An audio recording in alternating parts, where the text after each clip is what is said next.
In this video, I'm going to show you how to add vocals in LMMS. Now, the first thing you want to do here, you want to add yourself a sample track. So just go inside your song editor. If you can't see it, go to view and then click on song editor up here, or just press F5 on your keyboard.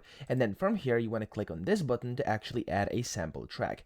Now in here, within your sample tracks, you could go anywhere really. For example, over here, you can just click where there's empty space and then click on this yellow block again. And then whenever you do this, whenever you basically double click on it, you'll see that you can go ahead and basically find your vocals. So for example, I have them here in my downloads folder. Just make sure they are in a correct format. So for example, OGG format is supported. There's a bunch of different ones as well. So as you can see here, it says files of type, and then there's WAV, OGG, DS, FLAC, SPX, VOC, etc. There's a bunch of different ones, okay? So make sure you actually do select the correct one. If you don't have the correct file extension, then you won't be able to do that. You could go and, for example, if you have like MP3 files or something like that, you could just convert these somewhere online. There's a lot of different converters you can use, and then just go and click on it, click on open, and there we go. Your vocals are successfully imported inside your song editor over here. You can move them around, and now you can go ahead and of course start creating. So that's it. I hope this video helped you out. If it did,